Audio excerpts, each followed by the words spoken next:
Okay, great. I think I'll need permission to share my screen. Somehow something broke and refreshed and I lost those permissions.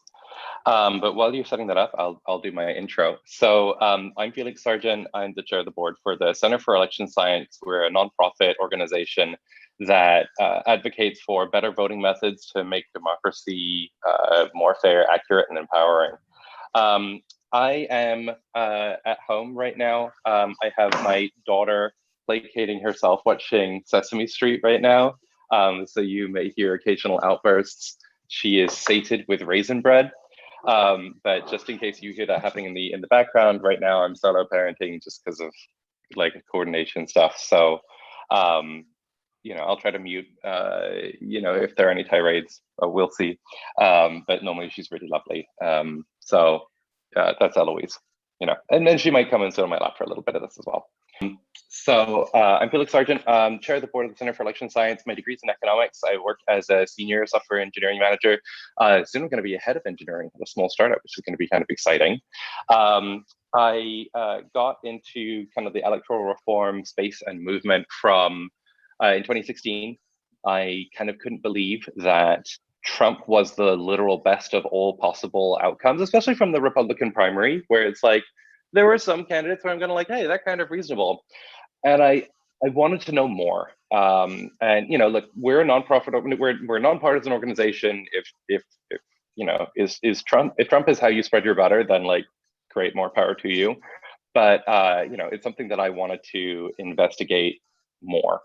And then after doing more and more research, I uncovered a really wonderful presentation called Nick Case's Guide to a Better Ballot.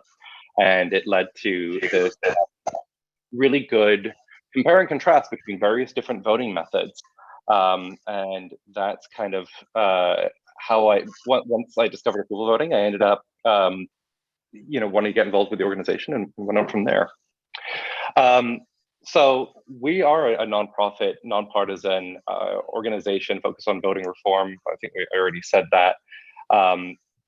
The mission is about strengthening democracy and making sure that the democracies thrive when voters' voices are heard. The interesting thing here is our mission is not to enact approval voting or any specific voting method. It's really just about how do we make sure democracy is as vibrant as it possibly can be. And I think one of the things that's most interesting about this subject matter is that the methods by which we measure people's opinions actively lead to different outcomes. And ultimately, when you have different outcomes mean different candidates are representing us. When different candidates are representing us, different policies emerge. And even the question of maybe one policy wins, another policy wins, but how much the policies even stay stable is all a factor of the way that we vote.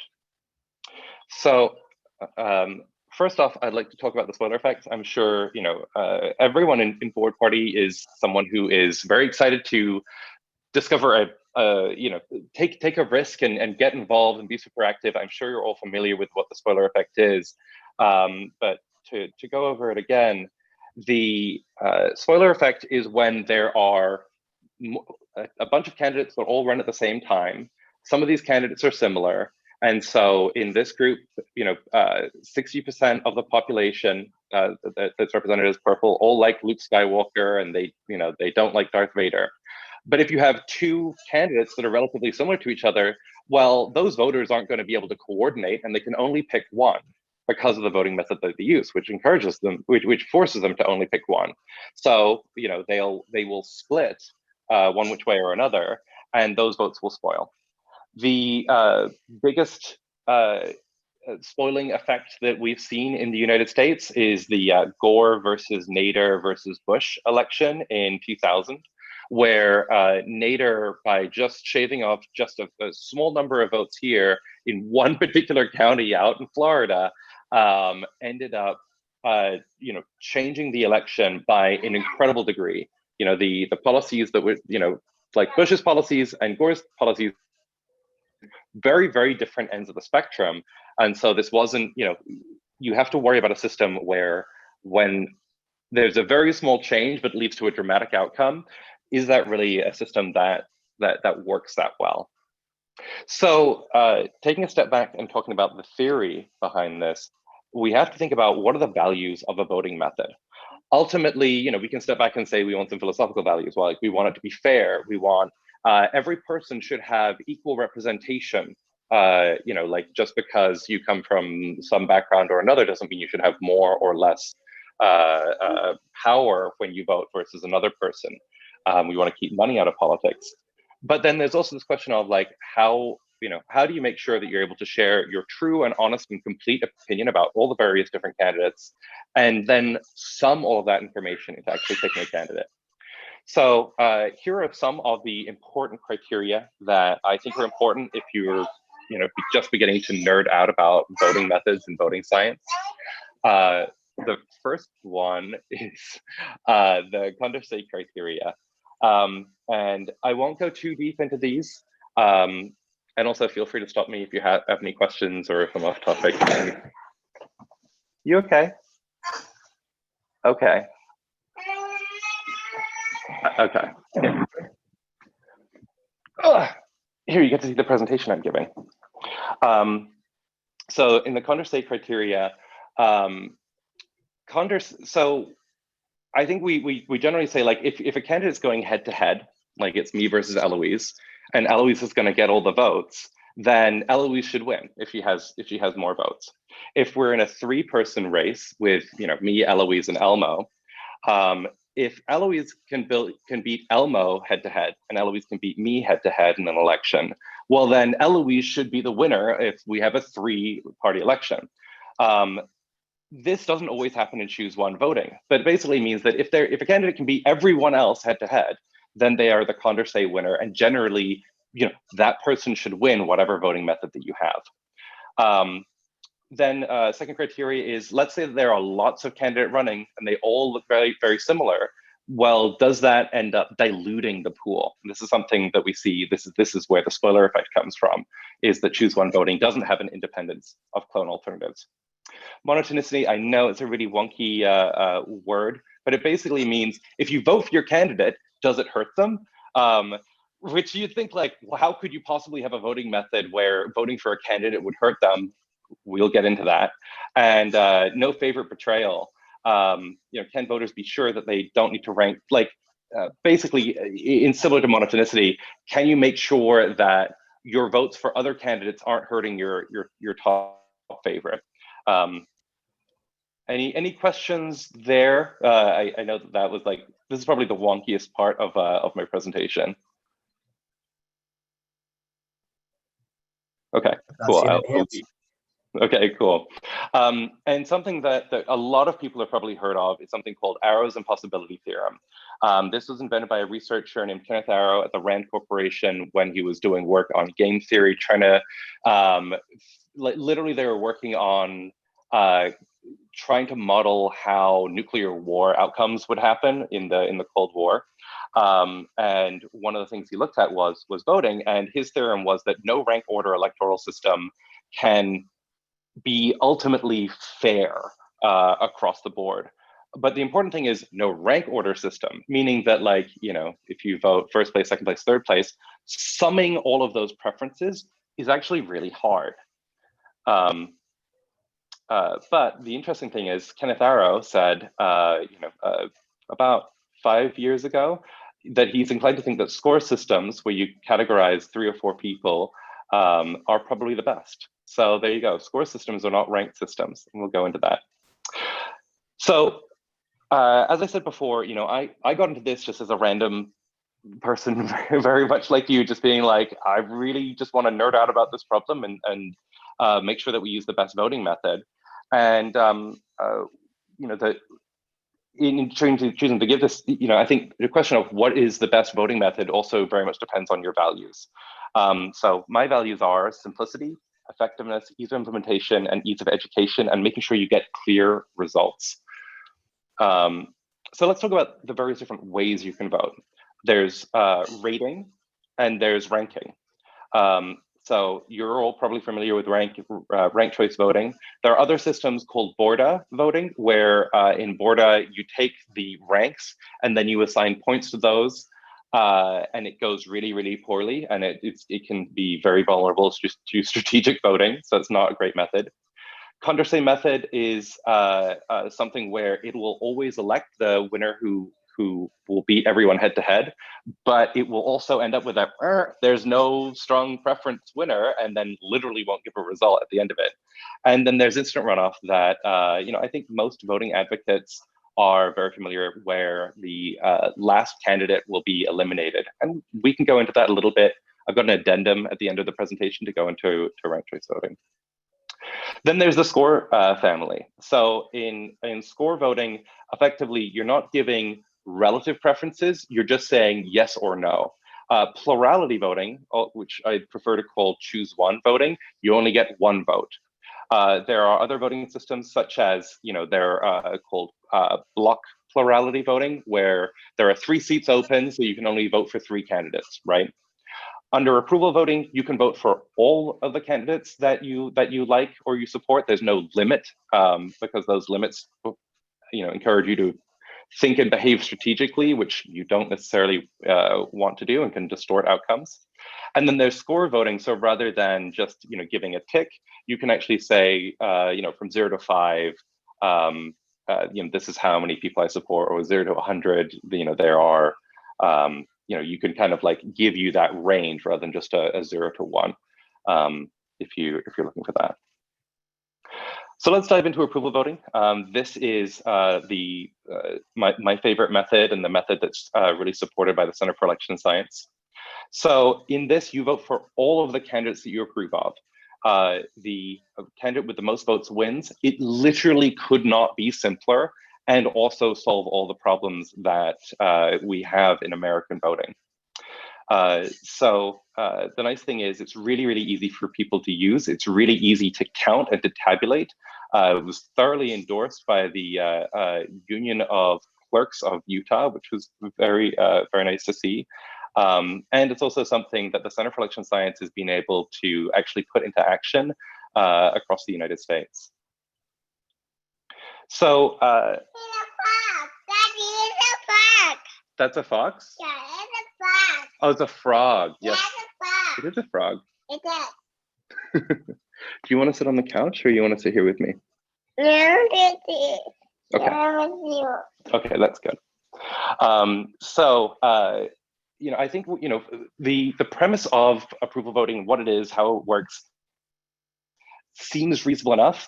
To talk about what actually happens when we use approval voting, the biggest thing is that it helps us find consensus candidates. When everyone gives a honest, like up and down, or even a strategic up and down vote on every candidate that they might want to give that vote to, we end up finding where our consensus is. And so it makes it easier for candidates to win with really high voting margins. So rather than candidates winning with like 24% of the vote, that happens all the time in choose one voting. Most of the time we've seen people win with 60 to 65% of the vote when they've got broad consensus.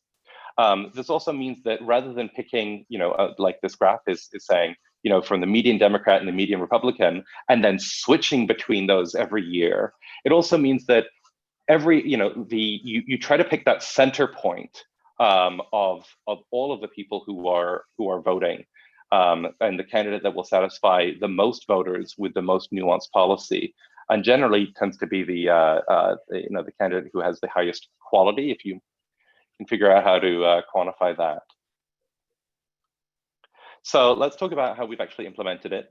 In Fargo, North Dakota, in 2018, Tony Gehrig won the 2015, in 2015, Tony Gehrig won the Fargo commissioner's race with just 22% of the vote. He did not have a lot of support. In fact, most people voted against Tony Gehrig. The city commission created an elections task force to investigate various different voting methods. Jed was on that task force, and he discovered the Center for Election Science and reached out to us. When they went through a big process of trying to audit all the various different methods that they could implement. They looked very deeply into ranked choice voting, but ultimately they decided to recommend approval voting for its ease of implementation and its functional ability for it to work. And then the city commission, which had Tony Gehrig on it, who was not happy about this thing at all, refused to act. And that's where Jed ended up creating a campaign called Reform Fargo, and built a community effort in order to be able to get it on the ballot. And he's really, really good at graphic design, which has also been super, super helpful, in order to help people understand exactly how approval voting works. The support across Fargo was absolutely huge. And when it actually went to election, it won with 64% of the vote. A landslide victory, and something that was really exciting, seeing the first implementation of approval voting in the United States. When we actually ran the next, when the next election ended up happening, this is their city council, so they were electing 2 candidates, but again, people could vote for as many candidates they liked. The 2 highest vote getters were Arlette Preston and John Strand, with 53% of the vote and 55% of the vote, respectively. Tony Graham, Tony Garrick. Tony Garrick has not been running for election, but Tony Greenberg just didn't make it in that scenario, and honestly, that was a good thing. I can be a little partisan. In St. Louis, Missouri, in 2020, so Lyda Krewson won the 2017 mayoral race with just 32% of the vote. I think you might also notice another demographic trait of what's going on here. Lyda Krewson was the only white candidate to run in a majority Black city. Yeah. You want a hug? Okay.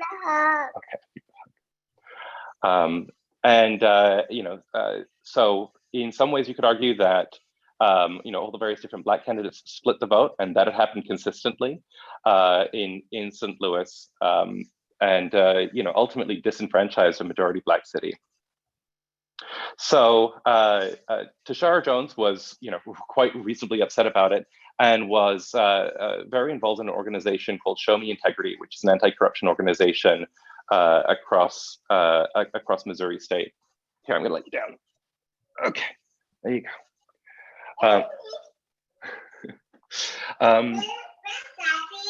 You want? Yeah, eat the bread. So let's see. So then, starting up, St. Louis Approves. Again, amazing graphic design. Showing how simple and easy it is for people to understand. And they ran an absolutely amazing campaign, first gathering all the signatures to get it on the ballot, and then getting incredible endorsements such as Cori Bush, the St. Louis Post-Dispatch, the League of Women Voters, and the SEIU, as well as just really great personal interest stories about candidates who would run previously and failed, or were forced to fight amongst each other, as opposed to running on their own individual strengths. So when actually, he's crying, but it's okay. He's going to be all better. Okay. Ended up passing with 68% of the vote in St. Louis. When the actual election came out, when we did the next election using approval voting, Tashara Jones got 57% of the vote, which is a big slight improvement from 30% of the vote. And then it was a top 2, and then went to a runoff in the general, which is what it needed in order for it to be valid under Missouri state law. So we're not eliminating an election here. And actually the polling that we've determined said that people didn't want to eliminate election. They liked having a kind of a free-for-all approval voting election, and then having a very close head-to-head. But one of the interesting things about this was that both Tashara Jones and Cara Spencer were sorry, collecting my words here, like professional working mothers, and very progressive and very representative of the politics. Whereas Lewis Reed and Andrew Jones were a little bit more conservative Democrats. Lewis Reed was actually a sitting council member and ended up getting indicted for corruption by the FBI, and was kicked out of office very recently, along with 2 other council people, largely spurred by the fact that approval voting, highlighted, ended up kind of destabilizing their power base that they'd established, behind closed doors in St. Louis politics. So at this point, I want to take a step back and think about what voting is for. it's about making sure that the best person of all of us who wants to step up and say, hey, I'm going to try to represent you, is selected to represent us. When they make better policy, then we end up with more stability. We end up saving lives. It increases growth, if that's the kind of thing that you want. And it creates more opportunity. Ultimately, the democracy that the United States has right now is a failed democracy. As reported independently. Yes, hi. As reported by the Economist and Democracy Index, we don't do so good compared to a lot of other countries, especially the Nordic Scandinavian countries with their proportional representation. And I think ultimately, we see it, we know it, we live it every day, where we see these elections and we see this, far right party and this far progressive party, and there's no space left in the middle. And you have to ask, why is that? And it's not about the people, it's about the process that we have. Okay, I want to actually stop there and go for questions. I can go into ranked choice voting if y'all want. But I also need to just take a breath and would love to just chat with you for a little bit. Does that sound good? That's perfect. We actually, the first session in this series was on ranked choice voting. So if people have any specific questions about that, we can, I'm sure, certainly take them, but hopefully people have at least the basics down. First question coming up from Dennis. Hi, yeah, thanks. So a lot of the, I think, case law around voting tends to hinge on this idea of one person, one vote. On the surface, it would seem like this is one person is voting for multiple.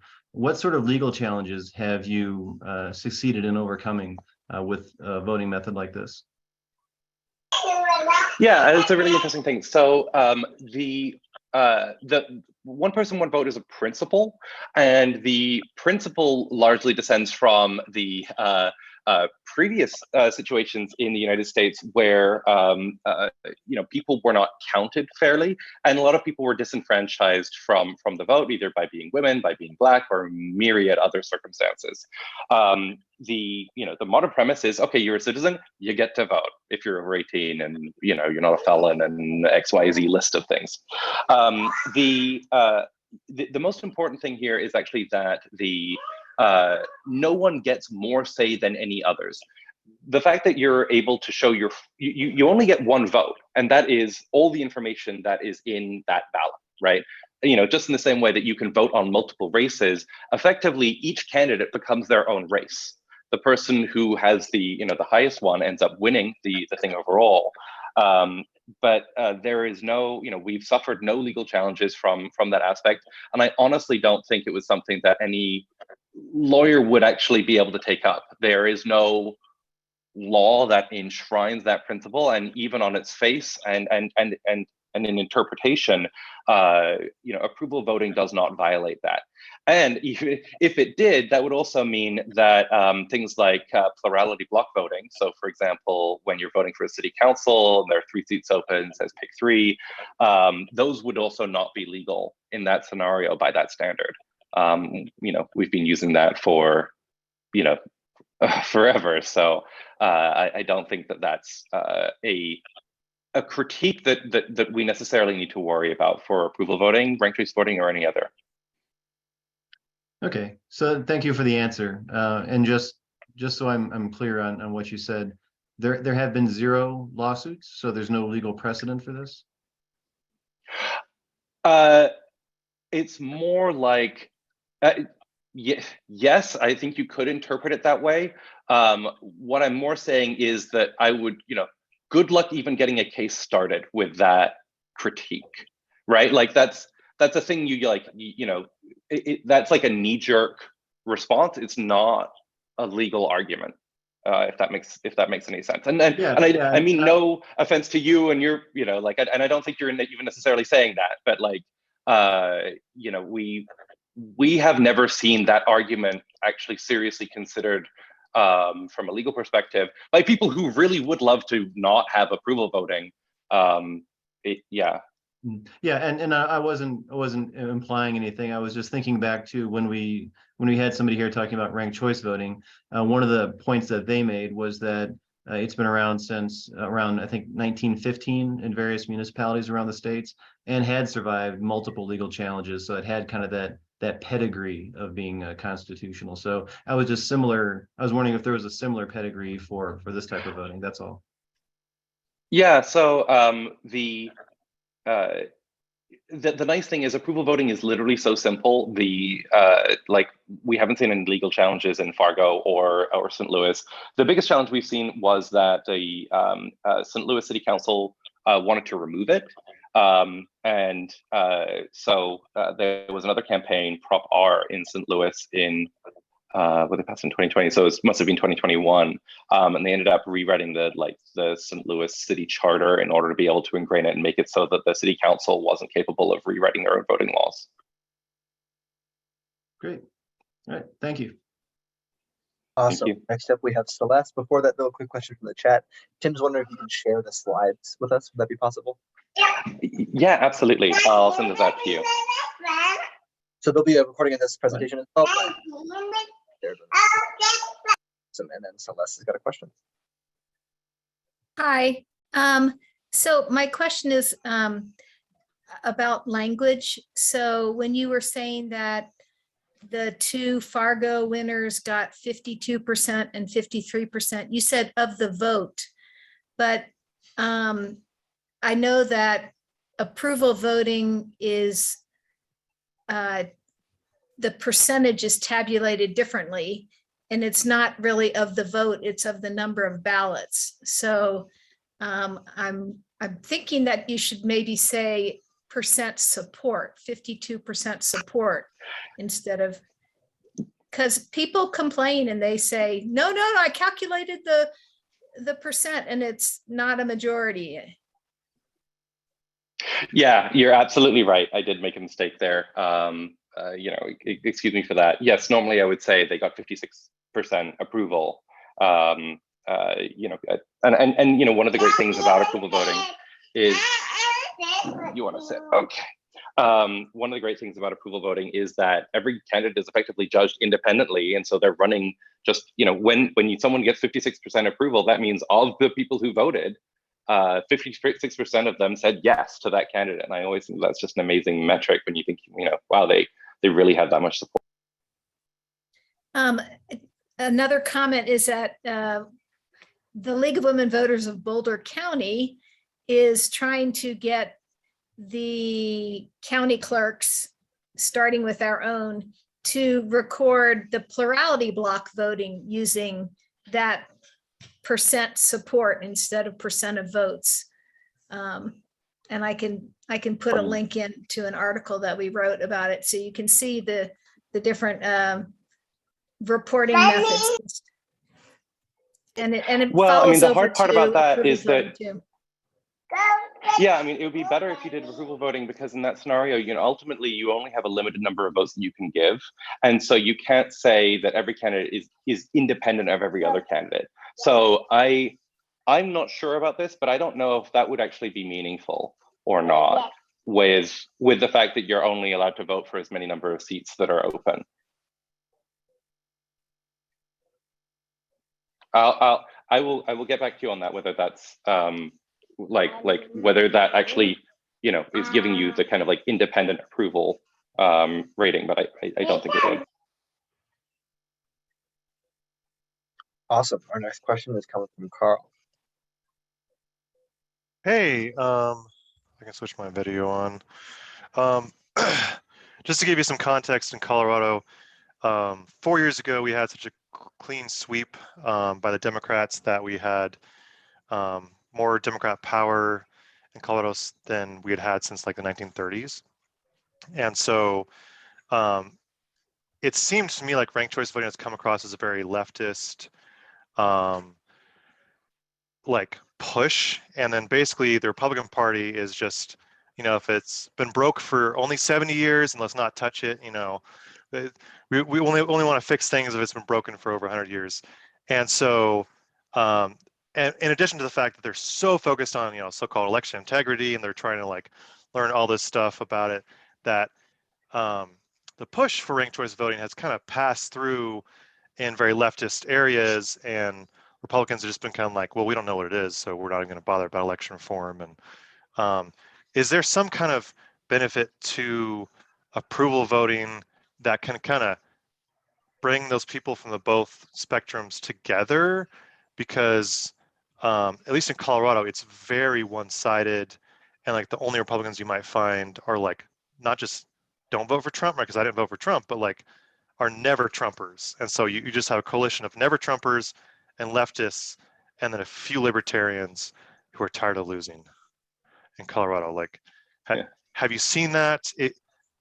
Is there some way where we could like market approval voting to Republicans also and be like, hey, like, stop just pretending problems don't exist. There's solutions that might fit your bill. Yeah, 100%. And one of the biggest things there is on the other half of my presentation, I go into what happened most recently in Alaska, because in Alaska for the Peltola House election, what happened is that it's 60% Republicans. Yeah, only 13% of Alaskan voters are registered Democrat. Only 13%. Oh my God. Right. So like the fact that a Democrat won in that scenario was weird. And a large part of that is because it eliminated baggage, before Palin. And, baggage voters went 50-50 to Peltola and Palin. And so, ranked choice voting suffers from something called the center squeeze. So it is better than the spoiler effect, which is worse, right? But like ultimately, it is plurality voting fast. It's plurality runoff voting, but just quick, and that still suffers from a lot of the same problems. Okay. You want to say? Sorry, I know she's being noisy. So we are, trying to, in some ways, sell, approval voting as a voting reform for everyone, because of the strong perception of ranked choice voting as a very progressive reform. And Fair Vote is a incredibly progressive organization. We are, the Center for Election Science, are doing everything we can to try to recruit more conservatives and to make sure that we have ideological as well as geographical diversity on our board, so that we can make sure that we can be clear about how this is a reform that works to find where we agree and it works to find consensus, as opposed to, again, ranked choice voting, because of the center squeeze, still leads to that kind of polarization. And this is where I think that excuse me, I'm trying to talk. This is where the conversation. Okay. This is where the conversation with the Forward Party is so important, is because you can't get third parties to work under choose one voting, and even you can't get it to work under ranked choice voting. They don't exist. It does not allow them to win. It is just a runoff election, but faster. Approval voting, you don't need parties, right? Parties exist to limit choice. Instead, parties should just be like, hey, we all believe in the same thing, like a consensus group or a newspaper you subscribe to, right? And that's kind of how politics should work. Or if you really want to get fancy with it, use proportional representation with open party lists, and you can really wonk out on it if you want to. But ultimately, we don't need parties. They exist because the voting method we have sucks. And so, one of the reasons I'm so excited to be giving this presentation and having this conversation is to really try to underscore how important it is that voting reform is kind of like a priority issue on any other issue that we could possibly want to solve once and for all across the United States, whether that's climate change or the economy or immigration. If you want nuanced policy that solves the problem categorically and then we're just done with it, you need to make sure that we have a stable election. So I'll elaborate on the assertion that third parties can't win an RCV. So assuming that we still have a strong party structure, if there are 3 people who are running, the moderate will tend to lose due to the center squeeze effect, right? If they all have relatively, consistent support.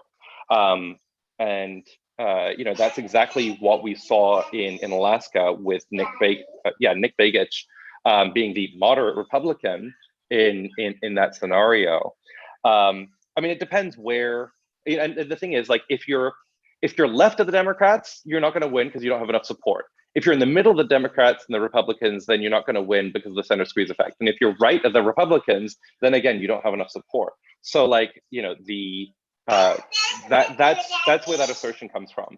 Again, there are plenty of scenarios where it's a very liberal county, and so you've got a progressive versus a Democrat, and so the progressive green or the might win. But again, I wouldn't call that a third party in that race or organization in that scenario. Ultimately, the party machine needs to exist. Awesome. And do you think you could really quick explain the center squeeze effect, just in case anyone here hasn't heard of it? Yeah, here, let's dive back into the presentation, because this won't take much time.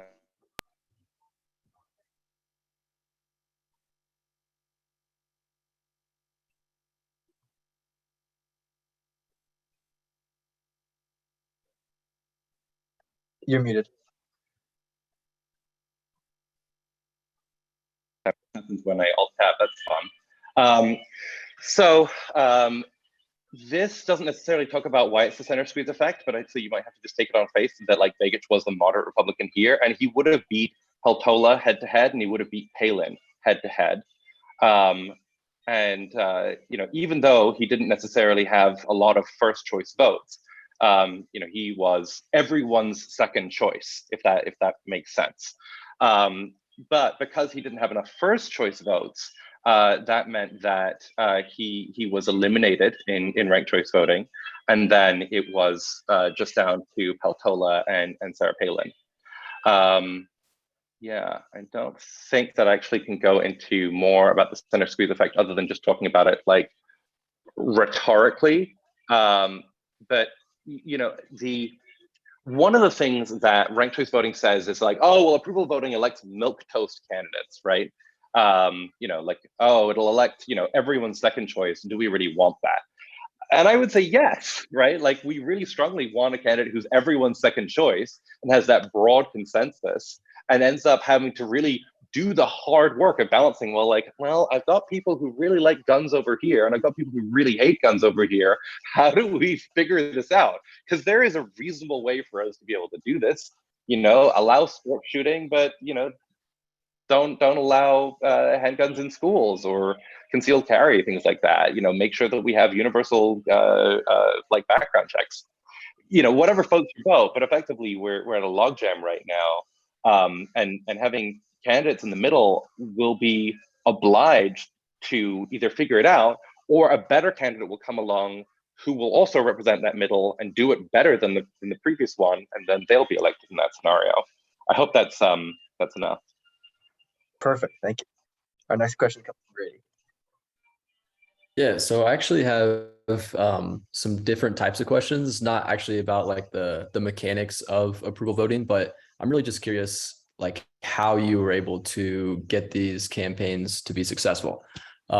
So yeah, I guess was Fargo and St. Louis the only 2 campaigns that you've done for approval voting? And then I guess my other question is, like, from the campaigns you have done, if there were others, and then also just those 2, like, what was successful in those campaigns? What wasn't? Like, what specific things did you do to try to popularize this idea? Because I know a lot of people, when you go tell them any kind of, change in election, they kind of like look at you funny and like, wait, what? So yeah, I think I'm just curious, how do you tell these stories to people?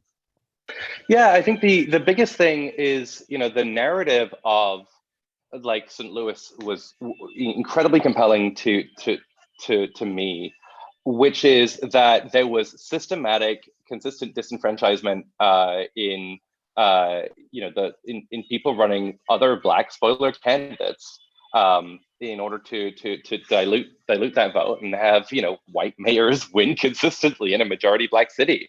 I mean, that's just unbelievably effed, right? Like it's and people felt that, right? The city hated how its government was working, and they knew that they weren't representing them, and there was outrage, but nobody knew what to do about it until this idea came along. And it's an incredible way to hold people accountable. The other thing is that, like, ultimately, with the materials we had, everyone understood it. You give a thumbs up or a thumbs down to every candidate who chose to run. I had one guy who's like, I don't like it. That just turns voting into a popularity contest. And part of me is like, oh wait. And part of me is like, it isn't, but it is a popularity contest. Yeah, that's what it is. Yeah, that's what it is. So so taking a step back, you're also putting your finger in a real sore spot, because we had this big campaign out in Seattle for Proposition 1A, and it looks like we lost. It looks like we lost big, and I'm still kind of processing that. Yeah. But one of the big things is that Fair Vote Washington petitioned the city council in order to be able to add ranked choice voting to the ballot as well. So the ballot was set up with, do you want voting reform? Yes or no. Whether or not you voted yes or no, if there were voting reform, do you want it to be approval voting or ranked choice voting? And it didn't just say approval voting or ranked choice. It said here's the full methods. The Fair Vote sank $660,000 into the campaign. Wow. That would, under normal terms, that would have gotten them 6 other cities. But because it was against approval voting, they didn't want us to win. But when the yes/no question, it's looking like it's going to be no, right? So they stopped all voting reform because people are like, y'all fight about it over there. But when it went, ranked choice voting has so much more name recognition that we got 25% of the vote. So that's really crappy. I'm really sad about that. So, I think one of the big things is oh, sorry. You want me to stop talking? Okay, I can't really do that. I think one of the hard things is that okay, well, I'm just gonna go over here if you want me to stop talking, because I kind of gotta keep talking. So we're gonna get a tour of my kitchen. Let's just set up by the washing machine. That'll be fine. So the other thing that worked really well is just popular community support, making sure that, having the League of Women Voters getting various different endorsements was really, really big. Because of ranked choice voting's interference and because the city council put it on there, the newspapers did not do their due diligence in actually looking for what approval voting was. And very often they would cite Fair Vote documentation about our campaign, despite the fact that we gathered all the signatures, we put this question on the ballot, we were interfered with by the city council. Eloise, I've got to keep talking. I'm sorry. Can you go over there and watch Elmo? Yeah. Okay. All right. Well, Daddy's gonna have to go outside in the cold. Okay. Okay. Let's just do that. Hopefully, she's not gonna start screaming. Can you hear me? Okay. Yep. Okay. Great. Yeah. I hope that answered the question. Yeah. So when you talk to those community groups, I don't know, I'm just curious, and you may not know, but did you just reach out to them and kind of pitch it and say, hey, I think this could benefit you? I don't know. I'm just very curious about the specifics, because I'm honestly pretty indifferent between a lot of these different election reforms. I just really want something to happen, and I'm very motivated by trying to get something to happen. Yeah, so the biggest thing, actually, one of the things, this is a brand new strategy for us, but I think it's actually going to work really well, is that, we're reaching out to all the other, under approval voting, so many candidates under choose one voting, so many good candidates lose for completely arbitrary reasons, right? Mm. And people win with this very minor percentage of the vote. And Tashara Jones was a big part of why the campaign in St. Louis ended up working out so well. And we've had, now we have other elected people who are on our board for the Center for Election Science. And she, one of the things she said was that the narrative is so important when you reach out to someone and say like, hey, we can tell you why you lost, right? Because, when the spoiler effect happens, it's a crapshoot as to who actually would have been the beats everyone head-to-head winner, because from their Right. perspective, they have wide support. They know they're right slap bang in the middle of their demographics. It's just people split the vote. And once you get, like, you can go to that candidate and you can tell them what happened because they're depressed. You can be there for them because they were in the center of a huge election. They thought they were top of the world, and now nobody's talking to them. And they also have large sets of campaign funds that just they haven't spent, and they don't know what to do with, and they don't want to give it to the party because the party is mad at they're mad at the party for not helping them win. Yeah. And then and the other thing is they know how to run campaigns. We, the Center for Election Science, we're all a bunch of nerds, right? And so going and telling people that your voting method sucks, they in some ways get defensive. It's much better for us to go to a candidate, and the candidate can be like, well, this explains everything. And now they want to run the campaign, and they know how to run campaigns, right? These were the people who should have won in the first place. And Right. so that's something we're going to be doing a lot more of in the future is working with this and trying to build the machine through basically former candidates. And I think that's going to be a really great way to be able to have that conversation, because you can't talk to average people about this. They don't effing care. Unless it's on the ballot and they have to make a choice, they're encouraged to make a choice. They want to be told who to vote. The people who really care about this are the candidates who should win, but end up getting their election stolen by a bad voting method. Well, yeah, that makes a lot of sense. I really appreciate that answer. And I think a lot of us are nerds here too. I don't know about all of us, but yeah, I think candidates are a great way for us to get our message out. Appreciate that. Awesome. I'm our next question. So I really like some of the outcome realities of approval voting, but my main concern is that candidates are incentivized to tell their supporters to bullet vote, if I understand correctly, because if I approve my favorite candidate and then I also approve someone who's not my favorite candidate, and my approval of them pushes them over my candidate, then I've helped someone else win. So if I really want my candidate to win, I should only vote for them. And so we saw that in St. Louis, I think, a lot, where many of the candidates, but my understanding was many of the candidates were saying, approval, vote for me, which I know is happening in a lot of the voting methods as they come up. RCV is having the same issue, but it incentivizes candidates to tell their voters to strategically vote, compared to RCV doesn't necessarily encourage candidates to act against it. It's actually in their best interest to encourage people to rank. Yeah, so I think that I understand people's concern about bullet voting, but ultimately it doesn't actually mean anything. That like someone will say like, well, I'm encouraging you to vote to do this a certain way. That's not what we actually saw when it came to people voting. Like so if you go to approval.vote as website, you'll see all the approval voting elections that have happened, and then you can see like how many of them end up with more than just one vote.